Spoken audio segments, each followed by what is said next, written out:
Well, hello, and welcome to One Simple Recipe, where we're hoping to get you one step closer to better health. I'm Judy Matussi with Athens Nutrition, and I am here with another easy as 1, 2, 3 recipe. This is our easy 1, 2, 3 meatballs with a balsamic ricotta. So we'll talk a little bit about that as we go on. I really want to get right into the meatballs though, because I want to get them in the oven so that they get done before we finish up this video. All right, so let's go ahead and get started. The unusual ingredient, or the surprise ingredient, I think, is this almond flour. We're using almond flour. We'll talk about why we're using almond flour. Here it is measured out. It's a great substitute for flour in a lot of different things, particularly if you're gluten-free and need to be, or if, like a lot of my clients, they're managing their blood sugar and we need to bring their total carbohydrate intake down. So we may not want to use a lot of extra flour, and almond flour is a perfect swap out.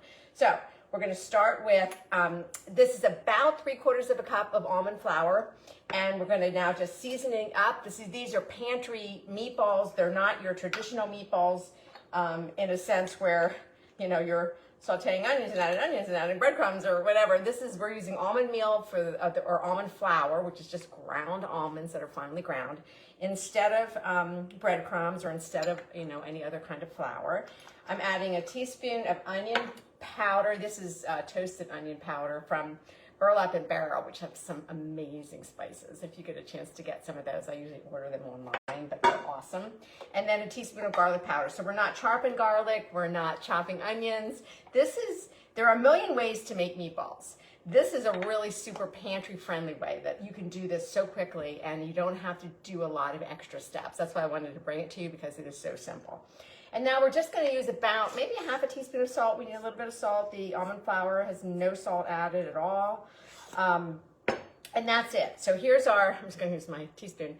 This is our almond flour, and I think it's a little bit easier sometimes to mix these dry ingredients together before you add them to the ground turkey. I'm using ground turkey, lean ground turkey. You could use lean ground beef. You can use the meat of your choice. I have not made these with like tofu or any alternative vegetarian protein. When I do make them, I typically use ground turkey. That's usually my go-to. I have about 1.5 pounds. You could use a pound.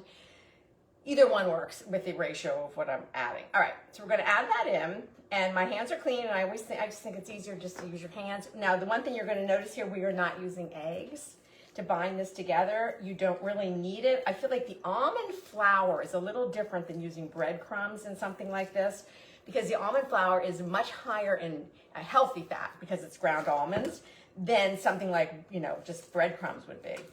And I feel like that kind of sort of takes the place of needing an egg in here.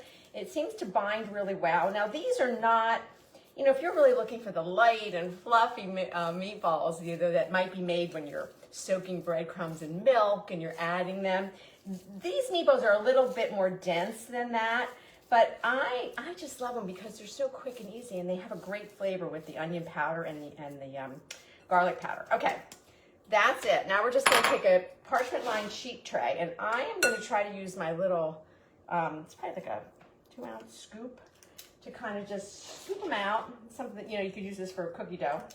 But I feel like it's just great because it makes about the same size meatballs, so everything kind of cooks evenly. Because we do want to cook these meatballs all the way through. Because we're not necessarily, you could, but we're not going to be cooking them again after they come out of the oven. So I would say they're just, you know, a little bit, I'll show them to you here in a sec, but they're just a little bit bigger than like a golf ball, I guess. They're not huge, and we don't want them to be real big. So for this recipe, you want them a little bit on the smaller side, again, just because we really want them to cook. Now I have my oven preheating. It's at 450. That's a little higher than maybe some of you might, you know, typically do meatballs. Maybe you're using 350, but we want 450. We want these to go quickly. We want these to brown as best we can.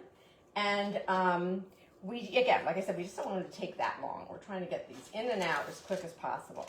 So I'm just going to fill it. Normally I can just fill the whole tray with this 1.5 pounds. I only need one tray. I'm not going to overdo it here. I'm just going to get these on here so we can get them in the oven, and I'll finish up any leftover turkey here a little later. That one didn't. All right, let's just do one more. All right, let me put this off to the side. Let me rinse my hands. Okay. All right. right, whenever you're working with obviously ground or raw meat, you want to make sure you wash your hands or any utensils that you might be using between. Food safety first, right? All right, these are going in the oven. So again, meatball size, and again, using that scoop, you get them all about the same size. I'm going to put them almost on the lowest rack. I want them low, low, low in the oven because I really want them to brown, and I want them to brown pretty quickly. So let me just, I'm going to set the timer for 10 minutes. Hold on 1 second here, for 10 minutes. And then we'll check them and turn them a little bit. But after, 10, 15 minutes, they're done, 10, 12 minutes. So I'm hoping to get all this done so that I can pull them out and show you. I was gonna do a few ahead of time, but then, as you may have noticed, I was trying to hop on at 11:30. We lost our power this morning around 10 o'clock. I thought, it's gonna come right back on now. And we didn't get it back on until about 3 o'clock. So we kind of went all day. So I didn't get a chance to do any of this ahead of time. So I'm just going for it. We're gonna see if we can get these things done, in and out, and then I'll show you the finished dish. Okay, so now the next step, and we can do this. Well, actually, let me show you this one first. You can do this. Okay, so your oven's already on, and we're gonna finish this with some nice, crunchy little walnuts, toasted walnuts. And since your oven's already on, just take a sheet tray, whether it's a half sheet or a full sheet, and put some almonds. These are just some chopped almonds. On your tray, dry. You don't have to parchment line it. And then pop it in the oven for these only took about 5 or 6 minutes because they cook pretty quickly because it was such a high oven. So you don't want them to burn, but boy, if you want your house to smell phenomenal, put nuts on a sheet tray and pop them in the oven and toast them for like 5 minutes. Oh my gosh, my kitchen smelled so good. So anyway, since the oven's on, take advantage of it. And then these were like, pieces of almonds. Some of them were half almonds, and then I just kind of broke them up. We're going to use this as our topping, as a nice little crunch and adding additional flavor. So I already did that. You could, since we are using a skillet for this recipe as well, you could, toast them in a skillet. I just feel like it's a little gentler to do it in an oven on a tray. You're less likely to burn them unless you leave them in too long. So that only took 5 or 6 minutes. All right, at this 450. All right, so I splashed this earlier with a little bit of olive oil. You don't really need it, but let me just check my heat here. Because what we're going to do now is we're going to do the next step to this. So we have the meatballs. Now, a lot of times I just make these meatballs ahead of time. So I just make the meatballs, freeze them, then I pull them out when I want them for all kinds of different things. This recipe, you could do the meatballs as you're putting this together, which is what we're going to do today. But I just love meatballs because they're such a great little package of protein. And if you're using lean ground beef or if you're using lean turkey, we're reducing that saturated fat content, which is always the concern with eating meat or red meat. So ground turkey is going to be naturally a little bit lower in saturated fat, but lean 90%, 93% ground beef. Now, the problem is when things get so lean like that, then they can tend to be dry when you're cooking them because, again, there's not that much fat in there. But what the almond flour, or the ground almonds do, is they help to add a really healthy plant fat to the ground turkey or the lean ground beef, bringing back some of that fat that is helpful for flavor and just for moisture and texture, but in a healthy plant version, so it's not saturated fat. So that's why I kind of like that. Or you could even add a little olive oil to your ground turkey or your lean ground beef. That's just a way to keep that saturated fat level low, which again, just about every one of my clients, if not all of us, should really be kind of thinking about that. All right, I splashed this with a little olive oil. Not really necessary. I kind of almost did it out of habit because normally I would slice up some garlic and I'd throw that in, saute that a little bit ahead of time before I'm going to add the spinach. But this whole point of this recipe is supposed to be as simple and as easy as possible to try to create a meal that's flavorful without doing a whole lot of extra steps. I, for one, don't mind slicing garlic, but I know some of you do. So we have the garlic powder from the pantry in the meatballs. So we don't necessarily need to have garlic at this stage. If you want to build flavor, you can. Obviously, there's lots of ways to do this. And the point of this particular recipe, though, is to keep this very simple because we're talking about trying to get meals on the table very quickly that are healthy and don't require a lot of extra steps. All right. So I think the recipe calls for a bag of fresh baby spinach. You could do 2 bags. The more, the better. But ideally, 1 large bag should serve 2 people. So the whole point of this is that we're kind of using the spinach as the base for our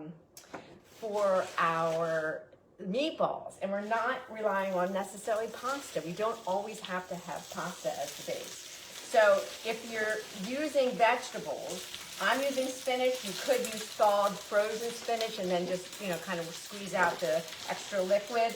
You could use some shaved Brussels sprouts here. You could use some finely chopped garlic. Broccoli. You could use the frozen cauliflower rice and broccoli rice, which we used for that sushi bowl. That would be awesome here as well. Super easy, right out of the freezer. But you're not making it to serve, 5 people. I mean, this base that we're going to cook down, you want as much as you can get in here and then serve maybe 2 people, so use a lot of the vegetables to fill up that plate. So you want to use 2 bags, 3 bags, do it, depending on how many you're feeding. And then you could even use just fresh arugula or fresh spinach in the bottom of this bowl as well. That would work, but we're going to go ahead and cook it down. So I'm just going to, all we're doing is sort of wilting this down a little tiny bit to kind of get things started.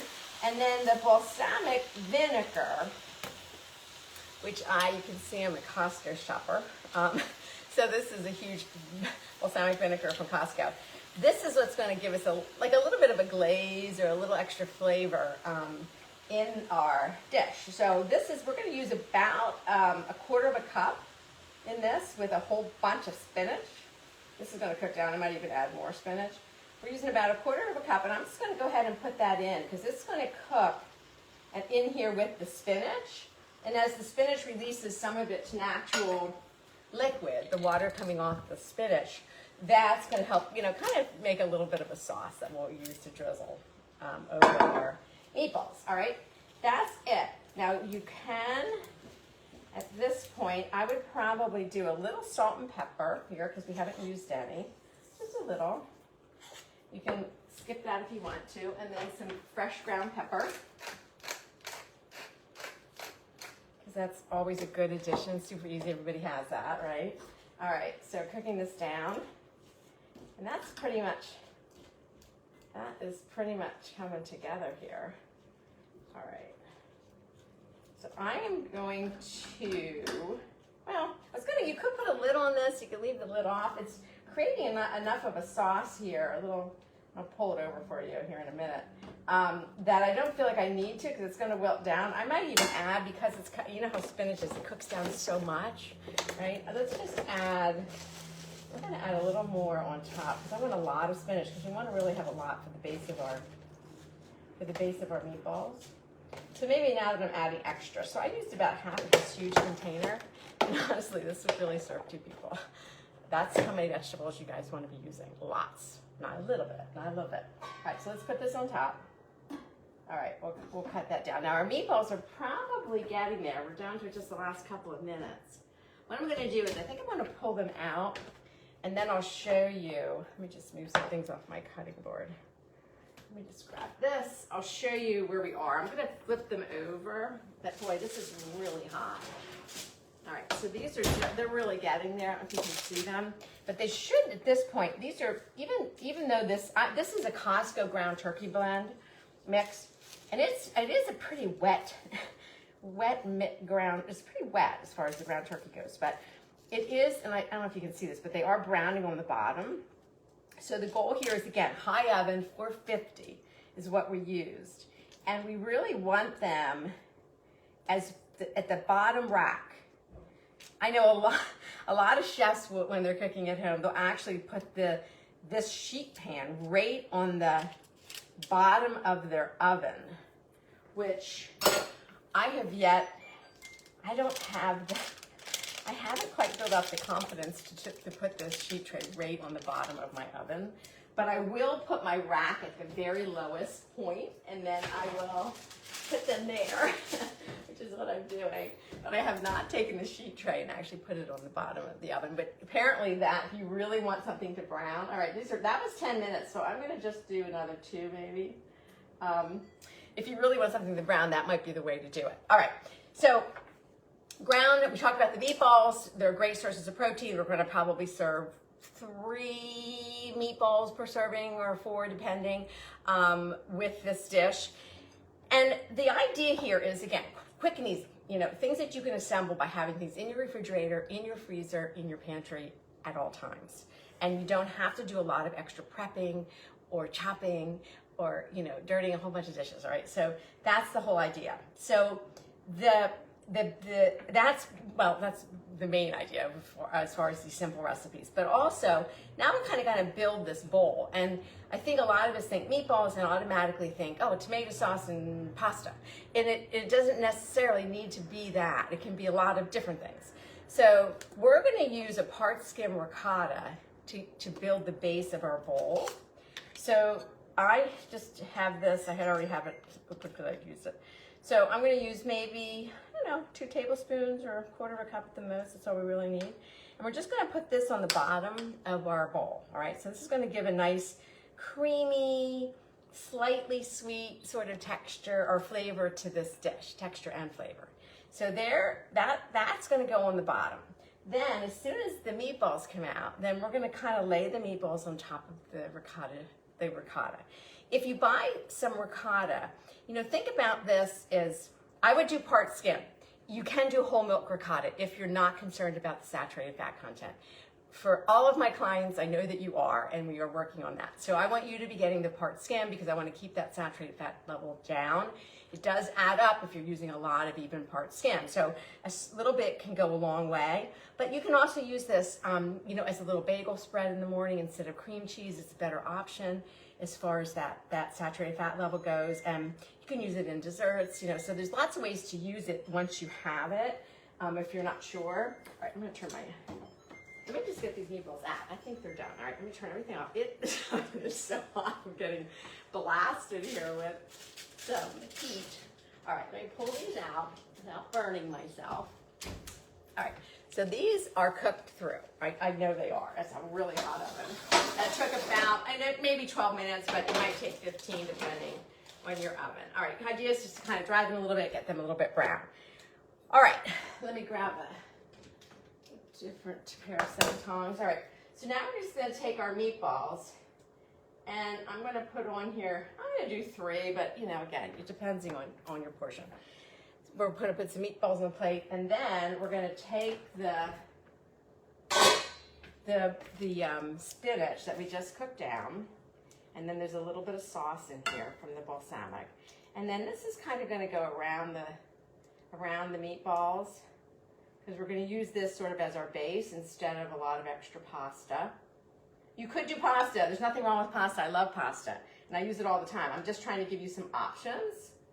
All right. Now, I don't know. Let me bring this over. You can see, and you could even take the spinach out and then reduce this a little bit because we did get a lot of liquid from that spinach, but that's basically just balsamic vinegar and a little bit of the liquid that came off of the spinach. We could thicken that up if we wanted to, but I'm not sure that we need to. And now we're going to take our toasted walnuts, and those are going to go right on top. Now here's where you just would season to your preference. So you might want to do a little bit more salt and pepper. I'm going to do a little bit of pepper, maybe I might actually just do a little sprinkle of some of this onion powder. I think that'd be nice. Or you could do a little bit of salt. And then there is just a nice little meal, all right? So you can do this with pasta. It's nothing wrong with that. I'm trying to bring a lot of my clients some alternatives to always having, maybe pasta with meatballs so that they can, if we're managing their blood sugar, we're trying to keep that a little bit lower. This would be a nice alternative. And then I don't know if you can see it, but the balsamic vinegar helps to create a nice little sauce with the ricotta cheese down at the bottom. And then I'm not gonna eat it because this is so hot, but the walnuts give it this nice little texture and a little flavor that doesn't always have to be extra cheese. So this is just another way to think about it. We have the cheese in here as the ricotta. We could do all kinds of things with this. If you don't want to do ricotta, you could do hummus at the bottom of this. You could do just tomato sauce if you wanted to do that a little bit more traditional. You could use cottage cheese at the bottom of this. You could sprinkle this with a little Parmesan cheese if you wanted to do that. Feta cheese would also add some flavor. But the idea here is to think a little bit outside of the box and thinking about using lots of vegetables as the base of a bowl with some cheese for flavor, but it doesn't have to be over the top with cheese. And then think about texture, which might come in walnuts, crushed almonds, it could be pepitas, it could be dry roasted edamame, anything to give you that nice little crunch and little texture at the end. All right, so enjoy this. We're going to talk a lot about almond flour because I've been using it a lot lately. So over the next couple of weeks, we're going to do a couple different recipes using almond flour as opposed to just regular flour. And we'll talk a little bit more about that. But once you get some almond flour, then keep it in your freezer. I think it holds up best there. And then we're going to help you to use it so it just doesn't stay in your freezer. So I'll be bringing a lot of extra recipes on ways to use almond flour. All right, enjoy. It is so hot in here. I'm like already sweating. Stay well till next week, and I should be back at 11:30. We had a power outage, as I said. I brought this on later today, but I wanted to get it in to share it with you. Hope you give it a try. If you do, always let me know. I love your comments. All right, stay well, and see you next week.